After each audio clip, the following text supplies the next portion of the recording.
నమస్కారం public vision వార్తలకు స్వాగతం. నా పేరు సుమలత. వార్తల్లో ముందుగా హెడ్లైన్స్.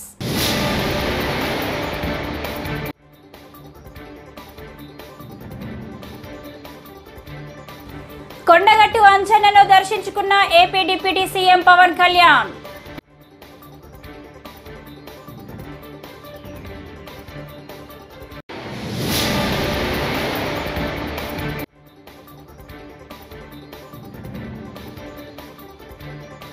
స్పీకర్ పదవి ఇచ్చినందుకు చాలా సంతోషం. ఈ పదవికి గౌరవం తెచ్చేటట్టు పనిచేస్తాను. అయ్యన్న పాత్రుడు.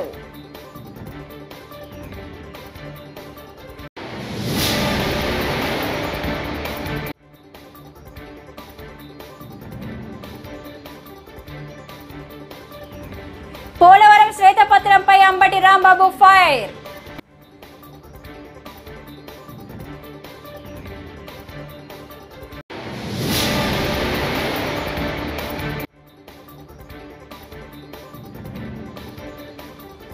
వైకాపా ప్రభుత్వం చేసిన రివర్స్ టెండరింగ్ తో పోలవరం ప్రాజెక్టుకు తీవ్ర నష్టం వాటిల్లిందని లంకా దినాకర్. ఇక డీటెయిల్స్ చూస్తే ఏపీ ఉప ముఖ్యమంత్రి పవన్ కళ్యాణ్ నేడు తెలంగాణలోని జగిత్యాల జిల్లాలో ఉన్న సుప్రసిద్ధ కొండగట్టు అంజన్న పుణ్యక్షేత్రానికి విచ్చేశారు. ఈ ఉదయం హైదరాబాద్ నుంచి రోడ్డు మార్గంలో బయలుదేరిన పవన్ కళ్యాణ్ మధ్యాహ్నం కొండగట్టు చేరుకున్నారు. ఆలయ వర్గాలు పవన్ కు సాంప్రదాయ రీతిలో స్వాగతం పలికారు. అనంతరం పవన్ ఇక్కడి ఆంజనేయ స్వామికి ప్రత్యేక పూజలు నిర్వహించారు. ఈ సందర్భంగా తన మొక్కులు చెల్లించుకున్నారు. జనసేనాని పవన్ కళ్యాణ్ ప్రస్తుతం వారాహి అమ్మవారి దీక్షలో ఉన్నారు. ఆయన గతంలోనూ కొండగట్టు వచ్చి స్వామివారి దర్శనం చేసుకున్నారు. ఇవాళ కొండగట్టుకు పవన్ వచ్చిన నేపథ్యంలో జగిత్యాల జిల్లా ఎస్పీ అశోక్ కుమార్ స్వయంగా బందోబస్తు ఏర్పాట్లను పర్యవేక్షించారు.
టాలీవుడ్ సీనియర్ కమెడియన్ అలీ రాజకీయాల నుంచి తప్పుకుంటున్నట్లు ప్రకటించారు. ఇవాళ ఓ వీడియో ద్వారా తన సందేశాన్ని వినిపించారు. తాను ఇప్పుడు ఏ పార్టీకి చెందిన వాడిని కాదని స్పష్టం చేశారు. ఇక నుంచి తాను ఒక కామన్ మ్యాన్ గా అని తెలిపారు. ఇప్పటి నుంచి సినిమాలు చేసుకుంటానని వెల్లడించారు. 99లో నేను రాజకీయాల్లో అడుగుపెట్టాను. మా పెద్దాయన డాక్టర్ డి రామానాయుడు గారి కోసం. ఎందుకంటే నేను చైల్డ్ ఆర్టిస్ట్ తర్వాత నేను మళ్ళీ ఒక వయసు వచ్చిన తర్వాత నాకు అద్భుతమైన అవకాశం ఇచ్చి ప్రేమ ఖైదీ అనే సినిమాతోటి మళ్ళీ నా కెరీర్ స్టార్ట్ అయింది చైల్డ్ ఆర్టిస్ట్ తర్వాత. అలాగే వారు బాపట్ల నుంచి ఇలాగ నేను ఎంపీగా నుంచి ఉంటున్నాను, నువ్వు రావాలి, నా క్యాన్వాస్ చేయాలి అనగానే తప్పకుండా గురుగారు, ఎందుకంటే మీ సినిమా తర్వాత నేను మళ్ళీ ఒక ఆర్టిస్ట్గా నేను ఎదిగాను, సో డెఫినెట్గా నేను వస్తాను అని చెప్పి వెళ్ళటం జరిగింది. అప్పుడు టీడీపీ హయాంలో దాదాపు ఒకే పార్టీలో 20 సంవత్సరాలు నేను ఉన్నాను. తర్వాత మళ్ళీ ఇటు రావడం జరిగింది. నాకు అన్నం పెట్టింది ఫస్ట్ నా తెలుగు ఇండస్ట్రీ, నా తెలుగు ప్రజలు, ప్రేక్షక దేవుళ్ళు, నా నిర్మాతలు, నా డైరెక్టర్సు, నా హీరోలు. ఈ రోజున ఈ రేంజ్లో నేను ఎదిగాను. 45 సంవత్సరాలు ఇండస్ట్రీలో ఉన్నాను. దాదాపు 1200 సినిమాలు పైచిలకు యాక్ట్ చేయడం జరిగింది. 6 భాషల్లో యాక్ట్ చేయడం జరిగింది. ఓకే, నేను దయాగుణం ఉంది, భగవంతుడు ఇచ్చాడు కాబట్టి నాకు రాజకీయం తోడైతే కొద్దిగా 10 మందికి నేను సహాయపడగలను అనే ఉద్దేశంతో రాజకీయ ఏపీ సీఎం చంద్రబాబు నేడు పోలవరం ప్రాజెక్టుపై శ్వేతపత్రం విడుదల చేయడం తెలిసిందే. ఈ సందర్భంగా గత వైసీపీ ప్రభుత్వాన్ని చంద్రబాబు తీవ్రంగా విమర్శించారు. ఈ నేపథ్యంలో వైసీపీ నేత మాజీ నీటిపారుదల శాఖ మంత్రి అంబటి రాంబాబు స్పందించారు. చంద్రబాబు వల్లే పోలవరం నాశనం అయ్యిందని అన్నారు. పోలవరం జాతీయ ప్రాజెక్టు అయినప్పుడు దాన్ని రాష్ట్ర ప్రభుత్వం ఎందుకు తీసుకుందని సూటిగా ప్రశ్నించారు. కేంద్ర ప్రభుత్వం చేపట్టాల్సిన పోలవరం ప్రాజెక్టును రాష్ట్ర ప్రభుత్వం తీసుకోవాల్సిన అవసరం ఏంటని అంబటి రాంబాబు నిలదీశారు. జగన్మోహన్ రెడ్డి గారిని వ్యక్తిగతంగా హననం చేయాలనేటువంటి పరుష పదజాలాలు చాలా విరివిగా వాడేటటువంటి ప్రయత్నం చేశారు. ఈ పోలవరం ప్రాజెక్ట్ అనేది జగన్మోహన్ రెడ్డి గారి వల్లనే నాశనం అయిపోయిందని, వైఎస్ఆర్ కాంగ్రెస్ పార్టీ ప్రభుత్వం అధికారంలోకి వచ్చిన తర్వాత ఇది విధ్వంసం అయిపోయిందని చెప్పేటటువంటి ప్రయత్నం చేశారు. దానికి సమాధానం చెప్పవలసినటువంటి బాధ్యత వైఎస్ఆర్ కాంగ్రెస్ పార్టీ తరపున, ముఖ్యంగా 2 సంవత్సరాల పైచులకు ఇరిగేషన్ మంత్రిగా చేసిన నా పైన, పార్టీ పైన ఉన్నదని భావిస్తూ దానికి కొన్ని సమాధానాలు చెప్పేటటువంటి ప్రయత్నం నేను చేయదలుచుకున్నా. నేను ప్రధానంగా చెప్పదలుచుకున్నది ఏమిటంటే 5 సంవత్సరాల పాటు వైఎస్ జగన్మోహన్ రెడ్డి గారి నాయకత్వంలో ఉన్నటువంటి ప్రభుత్వం పోలవరం విషయంలో కానీ ఇతరత్రా ఉన్నటువంటి ఇరిగేషన్ ప్రాజెక్ట్స్లో కానీ ఏ విధమైన తప్పిదాలు చేయలేదు. మరి ముఖ్యంగా పోలవరం విషయంలో అతి జాగరూకతతో వ్యవహరించడం జరిగింది.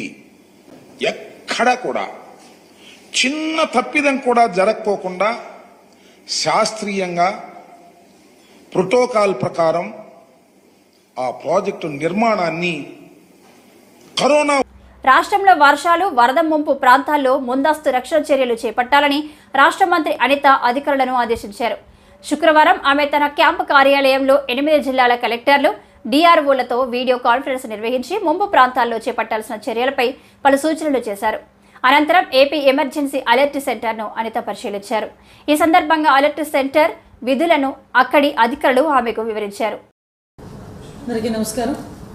ఈరోజు డిజాస్టర్ మేనేజ్మెంట్ ఆఫీస్లో ఏదైతే ద్రోణి వలన జరుగుతున్న ఈ కురుస్తున్న వర్షాల గురించి ఒకసారి రివ్యూ చేయడం జరిగింది.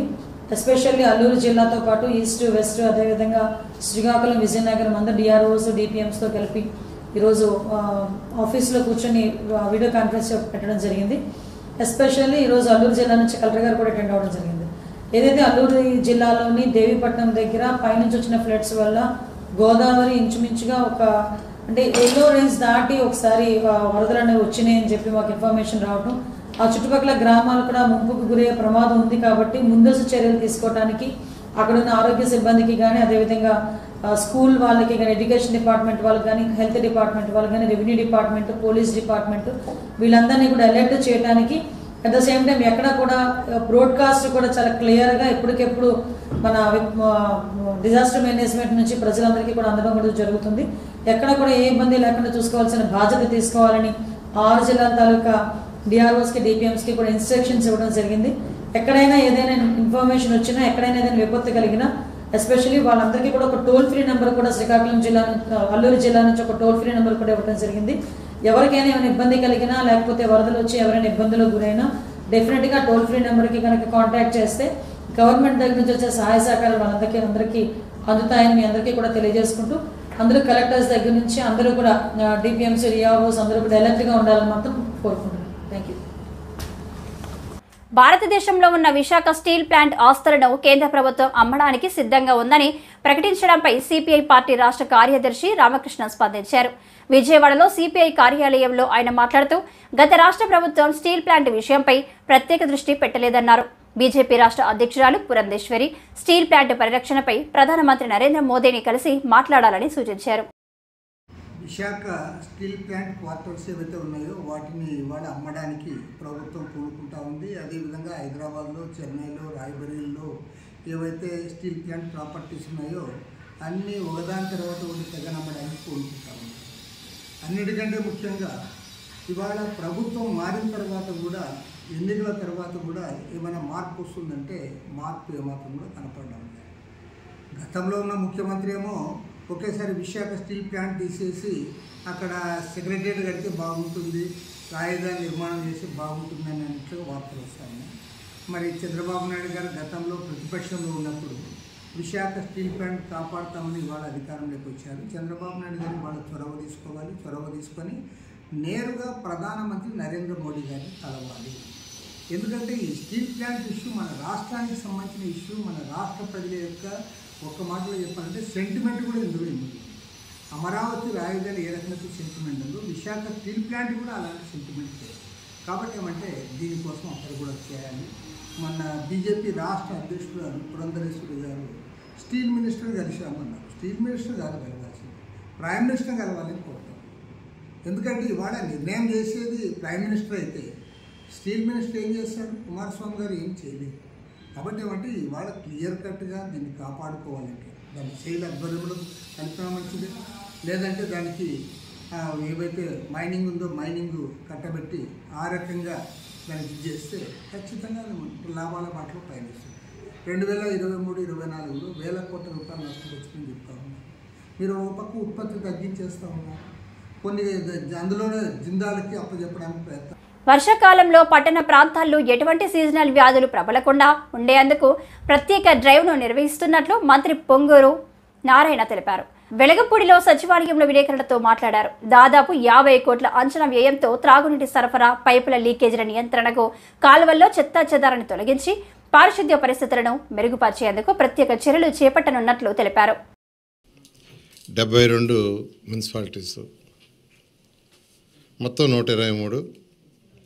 అయితే ఈ యొక్క మున్సిపల్ కార్పొరేషన్లు ఎవరైతే ఉన్నారో 17 మంది మున్సిపల్ కార్పొరేషన్స్ కమిషనర్స్ని మరియు వాళ్ళ దగ్గర ఉన్న ఎస్సీ కావచ్చు, సిఈ కావచ్చు, వాళ్ళందరితో ఈరోజు యాక్చువల్గా సెక్రటరియట్లో నేను, ప్రిన్సిపల్ సెక్రటరీ గారు మరియు హెచ్ఓడీలు రివ్యూ చేసాము. ఇది మెయిన్ రివ్యూ ఏంటంటే డ్రింకింగ్ వాటర్ ప్రాజెక్ట్స్, సివరేజీ ప్రాజెక్ట్స్, వీటి మీద. ఎందుకంటే ఏ మున్సిపాలిటీలో అయినా ప్రతి ఒక్కరు కోరుకునేది రోడ్లు ఉండాలని, డ్రింకింగ్ వాటర్ ఉండాలని, ఎలక్ట్రిసిటీ లైట్స్ ఉండాలని, బేసిక్ ఇవి కోరుకుంటారు, క్లీనినెస్. అయితే ప్రతి ఒక్కరికి మంచి వాటర్ ఇవ్వాలా, 24 గంటల వాటర్ ఇవ్వాలనే ఉద్దేశంతో 2014-19 దాకా ఆ రోజు ముఖ్యమంత్రిగా ఉన్న నారా చంద్రబాబు నాయుడు గారు ఆదేశించింది మున్సిపల్ శాఖకి. అంటే ఆ రోజు నేను మున్సిపల్ శాఖ మంత్రిని. 24 గంటలు ప్రతి ఇంటికి ట్యాప్ కొళాయి వచ్చేటట్టుగా, నీళ్లు ఉండేటట్టుగా చేయాలని దాంతో కొన్ని ప్రాజెక్టులు యాక్చువల్గా ఏషియన్ ఇన్ఫ్రాస్ట్రక్చర్ ఇన్వెస్ట్మెంట్ బ్యాంక్ ద్వారా 5,350 కోట్లు శాంక్షన్ చేయడం జరిగింది. 5,350 కోట్లు. అది 2019. మహిళలను హత్య చేసిన ఘటనలో 2 వ్యక్తులను శుక్రవారం అరెస్టు చేశారు. ఈ సందర్భంగా పల్నాడు మాచర్ల ఎస్పీ మల్లికా కార్గే మాట్లాడుతూ, బుధవారం అర్ధరాత్రి కారంపూడి మండలం ఒప్పిచెర్లలో విజయలక్ష్మి మహిళ దారుణ హత్యకు గురైంది. రామావత్ బాబు నాయక్, బానావత్ బాలు నాయక్ ఇద్దరు మద్యం కోసం దుకాణం దగ్గరకు వెళ్లారు. మద్యం అమ్ముతున్న విజయలక్ష్మితో ఘర్షణకు దిగారు. విజయలక్ష్మిపై కక్ష పెంచుకొని ఆమె ఇంటికి వచ్చి అఘాయిత్యానికి పాల్పడి హత్య చేశారు. అది కారంపూడి మండల్లో ఒప్పిచెర్ల విలేజ్లో ఇది జరిగింది. సో ఇది జరిగిన వెంటనే మనం పోలీస్ టీమ్స్ అక్కడ డిస్పాచ్ చేయడం జరిగింది. DSP Gurazala, CI Karempudi, SIs. And మనం అక్కడ వెళ్ళిన తర్వాత మనకి ఫస్ట్ అట్లా అనిపించింది దట్ ఇది ఒక మర్డర్ ఫర్ గెయిన్ ఉంది. బికాజ్ ఆమె ఇయర్ రింగ్స్ కూడా మిస్ అయింది అండ్ ఆమె హెడ్ ఇంజరీ వల్ల చనిపోయి ఉంది. ఆమె బ్యాక్ రూమ్లో ఆమెది 2 పోర్షన్ హౌస్ ఉంది. సో ఇమీడియట్లీ ఇంకా ఇది ఒక murder for gain, that also ఒక లేడీది. సో ఇది చాలా సీరియస్గా తీసుకోవడం జరిగింది. అండ్ మనం ఇంకా హెల్ప్ కోసం additional SP crimes and some other inspectors and SIs of the district ఈ కేసులో పంపడం జరిగింది. డాగ్ స్క్వాడ్ కూడా పంపడం జరిగింది. ఫోరెన్సిక్ టీమ్, క్లూస్ టీమ్ కూడా పంపడం జరిగింది. అది దాని తర్వాత మనం ఇన్వెస్టిగేషన్ చేసినప్పుడు మనకి క్లూస్ దొరికినాయి. ఆ క్లూస్లో మనకి what we found out was కి లాస్ట్ ఆమె బేసికలీ ఆమె ఒక లిక్కర్ బెల్ట్ షాప్ లాగా నడిపిస్తుంది. సో అక్కడ చాలామంది అక్కడ బయటే వచ్చి తాగుతారు, ఆమె ఇంటి బయటే. సో అక్కడ 2 persons named with the name of Balu Nayak and Babu Nayak, వాళ్ళు కూడా నేటివ్ ఆఫ్ కారంపూడి. సో వాళ్ళు లాస్ట్ ఆమెతో బేసికలీ ఒక గొడవ జరిగింది. సో ఆమె వైకాపా ప్రభుత్వం చేసిన రివర్స్ టెండరింగ్తో పోలవరం ప్రాజెక్టుకు తీవ్ర నష్టం వాటిల్లిందని భాజపా అధికార ప్రతినిధి లంకా దినకర్ అన్నారు. సీఎం చంద్రబాబు పోలవరంపై శ్వేతపత్రం విడుదల చేయడం వల్ల వాస్తవాలు బహిర్గతం అయ్యాయన్నారు. 2019 ముందు 70% పనులు పూర్తయ్యాయని, కానీ జగన్ పాలనలో 10% పనులు కూడా పూర్తి కాలేదన్నారు. వేసినప్పుడే మేము చెప్పాం, ఇది ఆర్థిక వ్యయ ప్రయాసంతో భారంతో ఈ యొక్క ఇబ్బందికరంగా పరిగణిస్తుంది ఈ రాష్ట్ర ప్రభుత్వ నిర్ణయము. వీరు ప్రాజెక్టు కాస్ట్ తగ్గుతుందన్నారు, ఇది అబద్ధం అని చెప్పిన మాట ఇవాళ అక్షర సత్యమై ఇవాళ వ్యయం పెరుగుదల. అలాగే సమయం అసాధారణంగా ఏదైతే 2023 నాటికి పూర్తి కావాల్సినటువంటి ప్రాజెక్టు ఇంకొక 4 సంవత్సరాలు, అది కూడా యుద్ధ ప్రాతిపదిక మీద ప్రణాళికాబద్ధంగా అంతర్జాతీయ సంస్థలు వీళ్ళు చేసినటువంటి విధ్వంసాన్ని మొత్తాన్ని కూడా పూరించాలని అంతర్జాతీయ సంస్థల సహాయ సహకారం తీసుకుంటే కానీ పూర్తి కాని పరిస్థితిని ముఖ్యమంత్రి గారు ఇవాళ చంద్రబాబు నాయుడు గారు తెలియజేసేటటువంటి పరిస్థితి. ఇవాళ ప్రజలకి త్రాగునీరు, రైతులకి సాగునీరు, అలాగే ఫ్యాక్టరీలకి సంబంధించి అవసరమైన పారిశ్రామిక నీటి వసతులను అందించడంలో వైఎస్ జగన్మోహన్ రెడ్డి గారు రాజీ పడినందున, అదేవిధంగా చివరులుగా రాష్ట్రంలో ప్రజలంతా మరియు రాష్ట్ర మరియు కేంద్ర ప్రభుత్వాలు అవసరాలు అవకాశాలన్నీ మొత్తాన్ని కూడా ఈ ప్రజలందరూ కూడా కోల్పోవడం జరిగింది. అవకాశాలన్నింటినీ కోల్పోవడం జరిగింది. ప్రజలకి రావాల్సినటువంటి ఆదాయం పోలవరం ప్రాజెక్టు పూర్తి కావడం ద్వారా సృష్టించవలసినటువంటి సంపద కోల్పోవడం జరిగింది. అలాగే కేంద్ర రాష్ట్ర ప్రభుత్వాలకి సంబంధించి వాళ్ళకి జీడిపిలో కాంట్రిబ్యూట్ కావాల్సింది నష్టం జరిగింది. రాష్ట్రానికి కేంద్రానికి రెవెన్యూ వచ్చేది కూడా నష్టం జరిగింది. ఇది కేవలం వ్యవసాయానికి, నీటిపారుదల, పారిశ్రామికంగా ఇది దేశ ఆర్థిక ప్రగతికి మూలమైనటువంటి అంశాలన్నీ కూడా ధ్వంసమైనటువంటి పరిస్థితి. ఇదే శ్రీకాళహస్తీశ్వర దేవస్థాన ఆలయంలో శనీశ్వర స్వామికి శనివారం అభిషేకాలు నిర్వహించి అనంతరం స్వామివారిని చక్కగా పూలమాలలతో సుందరంగా అలంకరించి ఆలయ అర్చకులు పుష్పాలతో పూజలు చేసి స్వామివారికి కర్పూర హారతి సమర్పించారు.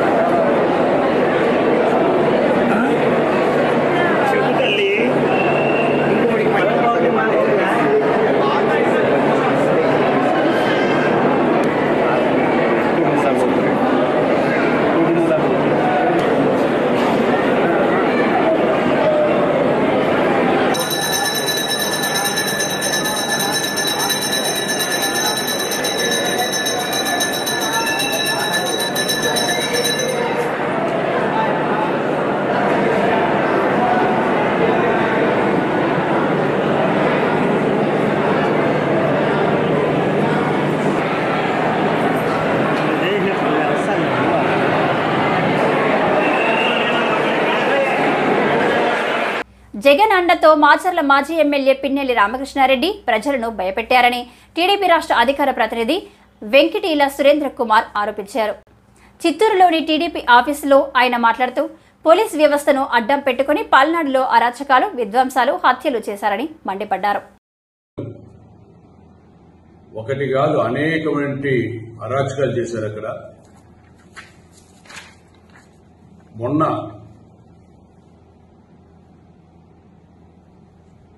ఎన్నికలలో రెంటచింతల మండలం పాల్వాయి గేటు పోలింగ్ కేంద్రంలో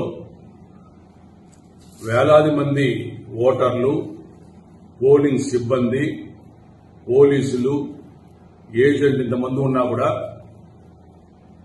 ఎమ్మెల్యే గారే స్వయంగా లోపలికి వెళ్లి మరి ఈవీఎంను చేతులకు తీసుకుని పైకెత్తి కింద వేసి ధ్వంసం ఒకటి కాదు అనేకమైన అరాచకాలు చేశారు అక్కడ. మొన్న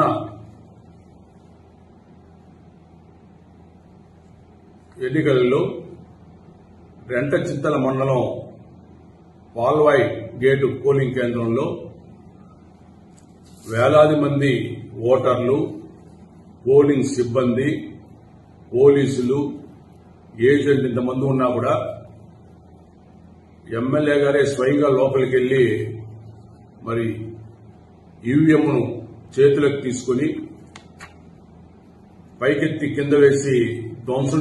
రాజమండ్రిలో గెలిచిన ఎన్డీఏ కూటమి అభివృద్ధిలో పోటీ పడాలి కానీ ధ్వంసాలు, దహనకాండాలు చేయడానికి కాదని మాజీ ఎంపీ మార్గాని భరత్ పేర్కొన్నారు.